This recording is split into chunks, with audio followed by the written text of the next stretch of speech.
You know how some movies are so bad that they're good, and then other movies are so bad that they're good, and then they become bad again? This movie, Gale Force, is somewhere in the middle of this. And we're going to be breaking all that down here today. Podio commentary. My name is Matt Jarbo. Thank you very much for tuning in. Real quick, thank you. This is a sponsored episode. Spherical Man is a longtime supporter of the show, and he wanted me to check out Treat Williams, Michael Dudikoff, Gale Force. This movie is one I've never heard of. And honestly, if it wasn't for Spherical Man pointing it out to me, I don't think I ever would. I don't think I ever would have watched it. It's not that the movie is bad. It's enjoyable as all hell for a multitude of good reasons. And, well, not maybe multitude good reasons, but there's some good reasons. And then there's a lot of like kind of cheesy stuff. But what's really fascinating about this movie is why it exists, more so than the film itself. This is a movie that got made because Artisan, do you guys remember Artisan Entertainment, the studio behind the release of the Blair Witch Project and a bunch of other movies that ultimately got folded into Lionsgate 2 years after Gale Force came out? Gee, I wonder why. Actually, what they were doing was really interesting. This is something we need to talk about right away. So what we really only know about this movie is that it was one of the very first films made by Artisan Advantage, which was a new branch of Artisan Entertainment, which sold theatrical and direct-to-video movies at lower rental prices that got retailers into that program if they had met previous goals, I guess. And the only thing I can really find about this is there's an image on the IMDb talking about how you can get the copy of Gale Force for $30 per VHS unit. Now, the reason why that's interesting is because back in the late 80s, early 90s, and all the way through the 90s, generally speaking, each VHS cassette tape was largely around $99 MSRP.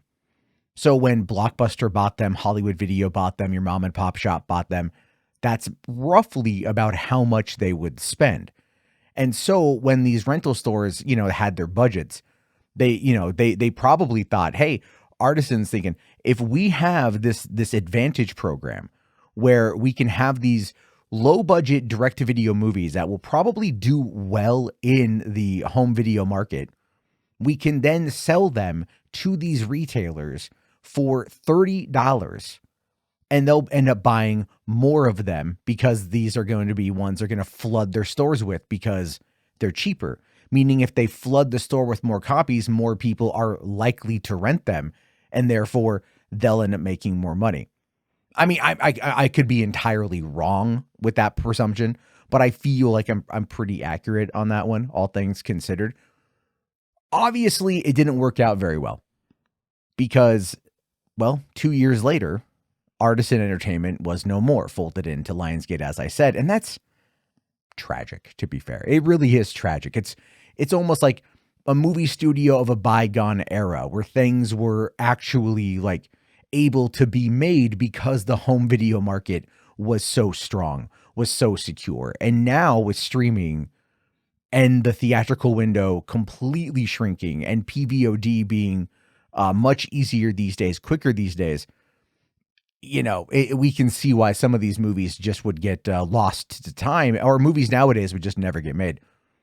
And this is a movie that I guarantee you would never get made today. Even Netflix would probably not touch this, but I could see it being something sci-fi would make because it feels very, very sci-fi.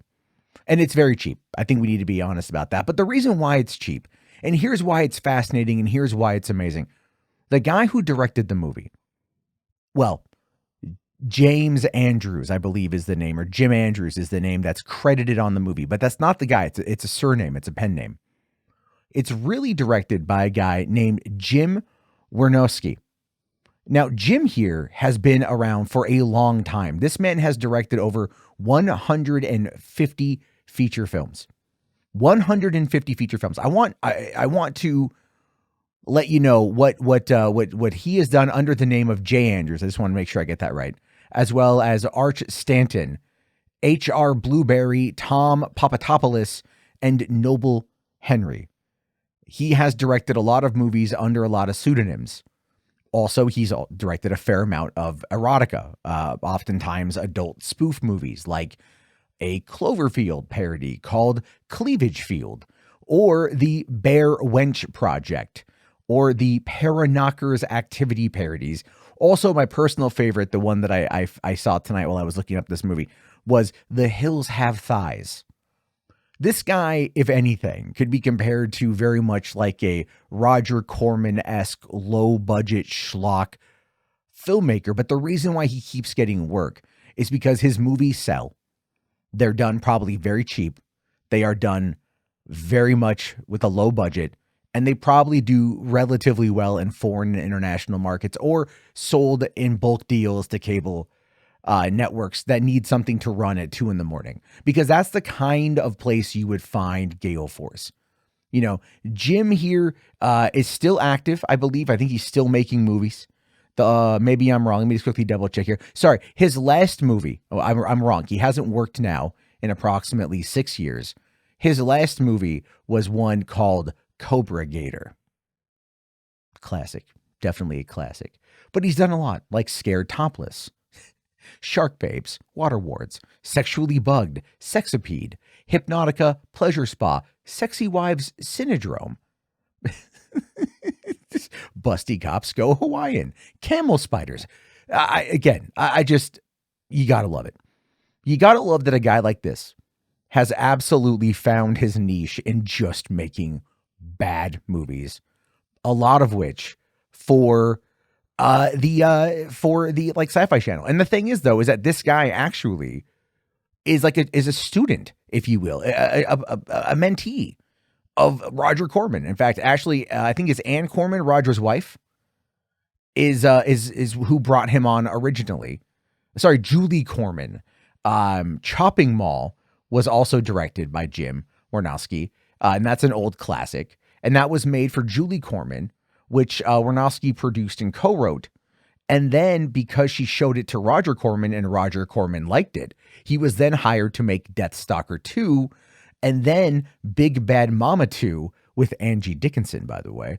Of course, then there's a remake of Not of This Earth with Tracy Lords. And he was even a creative consultant on the Purple People Eater from 1988. And that's a movie I saw when I was a kid. That was a movie that I saw when I was a kid.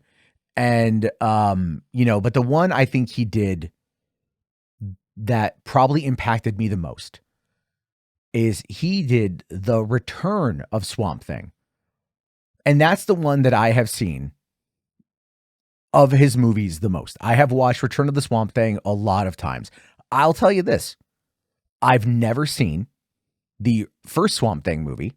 All right. I've never done that. I've never seen the Wes Craven one, but I've seen this one because I remember Heather Graham being in it. And there's this whole scene where these two people are comparing their scars. These two bad guys are comparing the scars, their battle wounds, before they get busy with it. I remember really, really, really liking it. Although I do need to watch it again because, it's probably not great. Well, listen, I could spend all day talking about Jim Wynorski and the movies that he made, and maybe one day we will. We'll have a whole big thing. This guy has made a lot of movies. More than quite frankly, a number of filmmakers that are just complete legends. This guy just keeps turning them out. But he's made that a career. So good for him. So what about Gale Force? How is this movie? This movie is so weird in the way that it begins, because when I was first looking at it, I kind of skipped ahead just to check the quality of what I could find. And I thought I'd accidentally turned on the Last Action Hero. Now, if you remember the scene in The Last Action Hero when Arnold is in the convertible and he is driving away from the guys firing Uzis at him from the red 1950s, 1940s pickup truck. This scene in the movie almost feels shot for shot. Treat Williams is wearing the same outfit Arnold was. He's driving a very similar car that Arnold was. The red truck is very similar to the one that was in the movie. They are literally shooting at him with Uzis, not even hitting him, throwing dynamite at him, which he is catching and he is throwing back. They even knock one guy off who's holding dynamite into an ice cream truck. It then explodes, but it doesn't fire the ice cream cone, the waffle cone, into the back of the one guy's neck. I was waiting for that. Like, that is how much that scene was ripping off that movie. But what was interesting about that scene, so the setup for that is that the mayor's daughter has been kidnapped. She's being held for ransom. The chief of police and another detective need to facilitate the ransom. So they send in renegade LA detective Sam, right? Sam Garrett. That's his name. They send him in. Without really ever showing us he's much of a renegade, he just kind of like stumbles into this whole thing, overhears the bad guys talking about how they're just going to like keep the money and whatever. And he's like, oh, I probably shouldn't have heard that, should I? And of course, that's what leads into this whole massive chase sequence and the one I just described. And it's like, okay. And he ends up ultimately getting away after driving into the LA River after breaking an overpass. I'm not going to lie, I kind of felt like something McTiernan would have done. Maybe Dick Donner would have done. It had some good vibes. That scene had some good vibes. It was fun. You know, you can tell that's where a lot of the budget went because they're literally exploding cars on an LA street. Like there are pyrotechnics happening on an LA street or wherever they shot the movie, made to look like Los Angeles. But then again, they probably got away with a lot more when the movie was shot back in 2001. Anyway, he gets over to the house. He finds the mayor's daughter. She actually escapes. We watch her escape her bindings, right? We find out that she's the one in on it. She was trying to scam her dad, the mayor. He catches her kind of trying to call for help, but then they set the bomb. She sets the bomb. He tries to unset it. It resets it, blows up the house. But again, they literally destroy a whole house. Like I can't help. I have to wonder if that shot was something from like a Lethal Weapon movie. Like I feel like they stole shots from like with special effects from other movies. It could be. I don't know. Like I don't know if anyone's ever looked into this. It's something worth looking into. But after that, the mayor's daughter is like, I didn't do anything. And then he gets basically kicked off the force because it's like the political PR disaster because he tried to arrest the mayor's daughter and like no one believes that she did it because he has no evidence, which I mean, to be fair, it kind of makes some sense. So then it cuts to, I don't know, maybe a couple months later and he's at home. He's got no money. He's broke. His friend, the chief, comes over and says like, hey, there's this reality show that they're called Treasure Hunt that they're casting for. And if you find the treasure, you can win $10 million, but they're going to pay you $30,000 to go spend a week on this island and be in it and everything. And he's like, okay, right. I need the money. And he goes, plus the chief is like, I'm going to also be a host of like the world's greatest crimes. They're going to like make me a host of the show. So then he goes out to this island, meets the other cast, especially Susan Billings, which is the love interest played by Susan Walters. From like, she was in, what is it? She was in like Teen Wolf and a bunch of other shows. If you saw her, you'd recognize her. And of course, Curtis Armstrong. Who doesn't love a Booger from Revenge of the Nerds? That was the big draw. When I saw his name being in this movie, I was very excited. Because not only that, Michael Dudikoff is in the movie. And if you've ever seen the American Ninja movies, you know Michael Dudikoff. Who doesn't love Michael Dudikoff? If you're a fan of action films, straight to DVD or DTV action movies from the 80s and 90s, you know Michael Dudikoff. And I was waiting for him to get in here. Not only was he in this though, but William Zabka from Cobra Kai was in this as well. And that kind of took me by surprise. I was like, hey, it's that guy from Cobra Kai. It's that guy from fucking Karate Kid. But anyway, the whole plot is they're there to hunt down this $10 million. The producer the showrunner is this slimy ass producer who is like, millions in debt to the IRS for gambling or whatever. And he wants to like sell everything out in order to like steal the money, get $1 million, get a passport and get the hell out of Dodge and then kind of go live anonymously somewhere in the rest of the world. And this is where the team of mercenaries or the militia led by, what's the guy's, it doesn't even really matter what his name is. Jared, that's his name. Sorry, that's the name of the bad guys. Jared. William Zabka plays Rance. Rance sounds like a much cooler name. You'll never take me alive, Rance. But it's like, hey, Jared, Is you gonna get her diamonds? You gonna go to Subway? What are you gonna do? You know, but anyway, but Dudikoff is good in the movie. He's a lot of fun in the movie. You know, he's chewing up all the scenery that he possibly can because he knows this whole thing is just a low budget, whatever. Like even when he kills the producer, right, the TV star, because that guy's like, no one is supposed to die. He's like, what did you think was gonna happen? You idiot.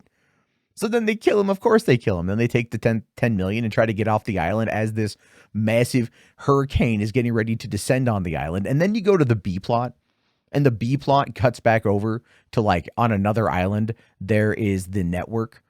And the executive doesn't call anyone home because he's like, hey, the pre-show ratings are through the roof. Everyone's going to watch the show. It's going to be massive. It's going to be a huge success.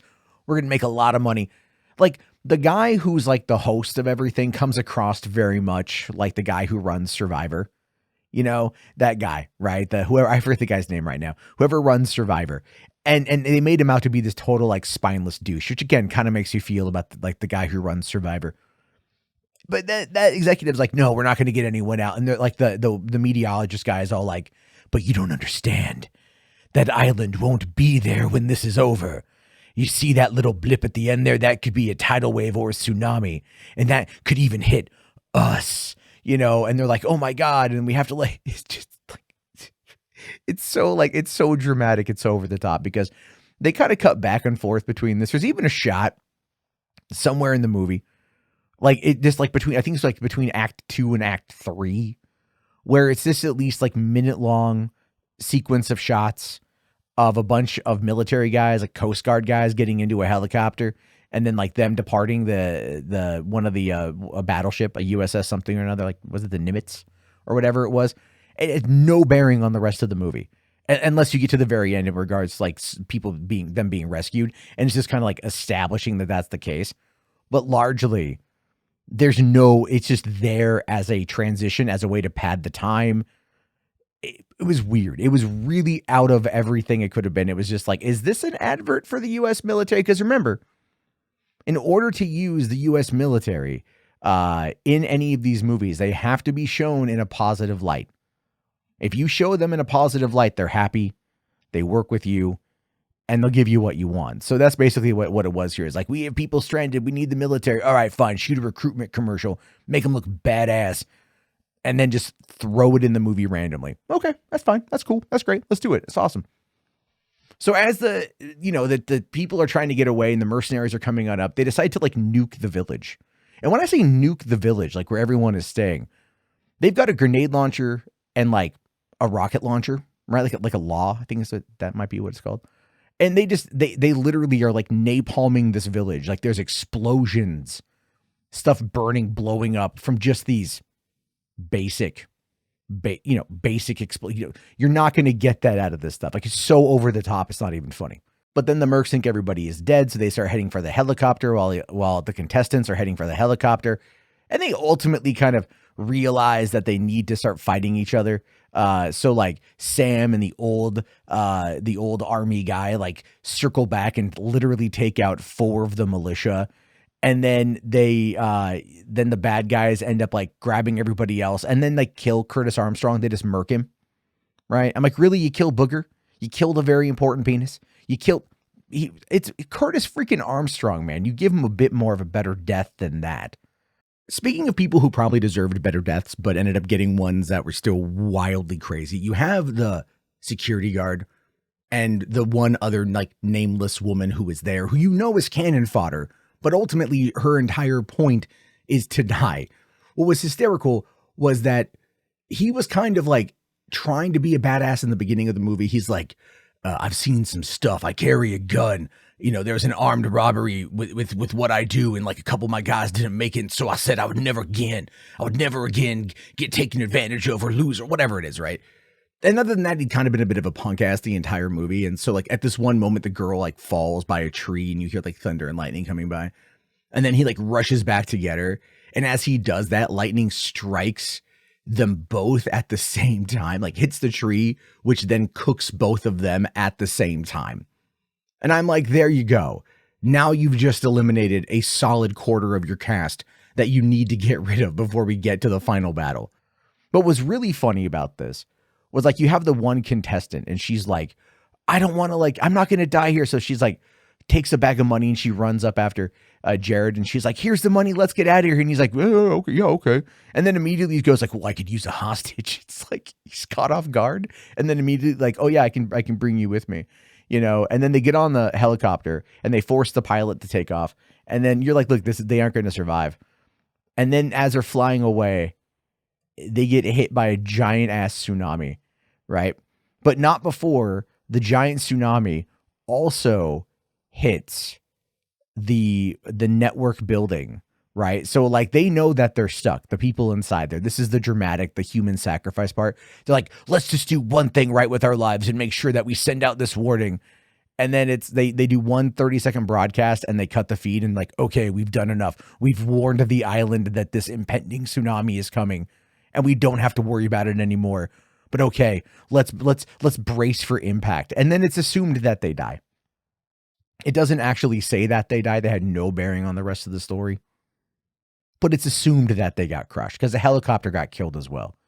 And then everyone on the island's like, there's a cave system on the south side. We can get to high ground. And it's literally just ground level, little cave. Tsunami hits. They're fine the next morning. Walk out on the beach and there's all the money, the $10 million in cash. And they're like, well, you know, the Coast Guard's going to be here pretty soon. So let's get to work, you know. So they get their money. They get their cash. End of the movie, you know, like months later, I guess. You've got Susan and Sam, and they're, you know, vacationing on the beach. And then the cop comes over and like, oh, I heard you got brought in for treasure hunt 2. Like, what? Is this what? The movie is like, it's funny enough. It's funny enough to keep you watching. It's interesting. I should say it's interesting enough to keep you watching.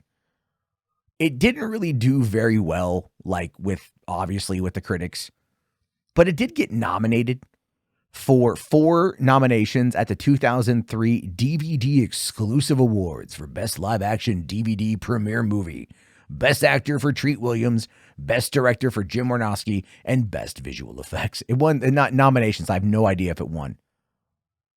But it's crazy to me. It's crazy to me that like Treat Williams, who even on the back of the VHS when they're trying to sell it to the video stores, right, to the retailers, and they go like Treat Williams, and they're like The Substitute 2, and Mulholland Falls, and Deep Rising, and a few other movies, and then they're like Michael Dudikoff, American Ninja. I'm like, yeah, that would get me to check it out, I think. And all things considered, I'm glad that I watched it. I was just like, I'll just see if it's any good. I'll watch, you know, it's a sponsored episode, so I'm definitely going to watch it. But I always try to find enjoyment in these movies, and I'm not really trying to tear the damn thing apart. I feel like for what it was at the time it was made and who is behind it, it's about as good as it could possibly be. You know, this was definitely something that some executive was like, we need to push this program of selling cheap, low budget, straight to you know, video action thriller films, and we need them shot on a minimal budget that can come in and we can make profit off of this if we're offering it up at a lower rate. Clearly it didn't work because Artisan Entertainment is no more. This plan didn't work, but that was also around the time, you guys got to remember, there was like the Divx DVDs where there were like single-use DVDs, really, unless you had a you know, like a phone line into your DivX player in order to authenticate. And then you'd have to like rent the movie every time you wanted to watch it again. But you'd only have to pay like $5 a time or something. Back then they were trying all these different avenues to capitalize on all, you know, on the home video market being as big as it was with the emergence of DVD. So in that regard, if you look at it through that lens, it's kind of a pioneering movie based upon what they tried to do with it. Now, its legacy is going to be one that's probably not going to really go anywhere, unfortunately. It's a movie that I don't know if you can find it anywhere to watch right now. I think you can buy it on Amazon. Unless you're a diehard Treat Williams fan that is mourning his sad, tragic passing last year, which, by the way, rip for that. Or you are just going on a Dudikoff kick or whatever. You know, you're going like, hey, what's Curtis Armstrong been up to since Revenge of the Nerds 4? That might be something we're checking out. But in the meantime, It's a fun little movie. If you've seen it, please let me know. I'm curious. Be sure to check out more reviews here on Podio Commentary. Follow me on Twitter at mjarbo. I'll talk to you guys later. Have yourself a great night. Thank you again for listening, and thank you again for sponsoring, and peace out.